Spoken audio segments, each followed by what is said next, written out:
पूर्व की आम आदमी पार्टी सरकार के समय दिल्ली परिवहन निगम यानी कि डीटीसी के मुख्यालय की नई इमारत बनने की जो योजना कागजों में ही रह गई थी, इसके अब जमीन पर उतरने की उम्मीद जागी है।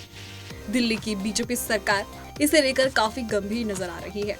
बता दें, डीटीसी बोर्ड ने आईपी स्टेट स्थित डीटीसी मुख्यालय के पुनर्विकास को 206 करोड़ रुपए की लागत से बनाए जाने की इस परियोजना को पूरी तरह से मंजूरी दे दी है। परियोजना पर पीपीपी मोड में काम किया जाएगा और ये एक अर्ध व्यवसायिक भवन होगा और इस मुख्यालय के लिए 12 मंजिल भवन बनाए जाने की योजना भी तय की गई है।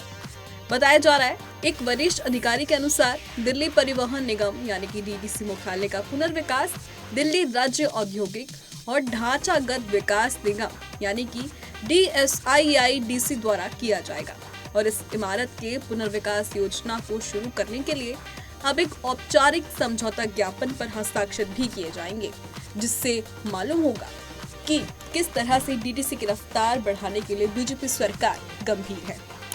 इसके अलावा इस नए भवन में भूतल के अलावा 12 मंजिलें होंगी, जिनमें पार्किंग और सेवाओं के लिए 2 बेसमेंट बनाए जाएंगे। अधिकारियों ने बताया कि भवन का कुल निर्मित क्षेत्रफल 12,000 वर्ग मीटर होगा, जबकि 30 साल की लीज अवधि के लिए DSIIDC का हिस्सा निर्मित क्षेत्रफल का 40% माना जा रहा है और इसमें प्रस्तावित ये भी है कि DSIIDC क्षेत्र में 6ठी मंजिल से 12वीं मंजिल तक के स्तर भी शामिल होंगे। अधिकारियों ने बताया है कि बस डिपो और डीटीसी मुख्यालय दोनों का निर्माण 1958 में हुआ था और इस बस डिपो में वर्तमान में 180 बसें खड़ी करने की क्षमता है और पुनर्विकास के बाद क्षमता में वृद्धि के भी आसार बताए जा रहे हैं। डीटीसी भवन और डिपो के पुनर्विकास के प्रस्ताव को अप्रैल 2010 में तत्कालीन मुख्यमंत्री शीला दीक्षित के कार्यकाल के दौरान कैबिनेट के एक फैसले के जरिए मंजूरी मिली थी। हालांकि ये परियोजना अधर में लटकी रही।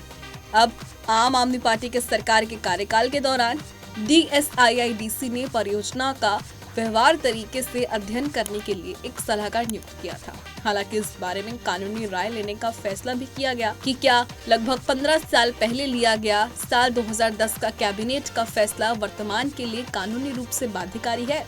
अब बीजेपी के नेतृत्व वाली दिल्ली सरकार के परिवहन निगम ने अब इस परियोजना को आगे बढ़ाने का फैसला लिया है और साल 2023 की बाढ़ के दौरान डीटीसी मुख्यालय जलमग्न हो गया था और वो इमारत अभी 2 मंजिला है। अब ऐसे में जिस तरह के डीटीसी को ये बड़ी राहत मिली है और इस पर 206 करोड़ रुपए खर्च होने की भी बात कही गई है, इसे कहीं ना कहीं माना जा रहा है कि डीटीसी का विकास निश्चित तौर पर होगा। इसके अलावा डीटीसी को लेकर बीजेपी सरकार गंभीर नजर आ रही है। ऐसे में देखना होगा कि आखिरकार डीटीसी का पूरा कार्यकाल कब होता है। फिलहाल अभी के लिए सिर्फ इतना ही, लेकिन देश और दुनिया की तमाम खबरों के लिए आप देखते रहें पंजाबकेसरी.com। नमस्कार।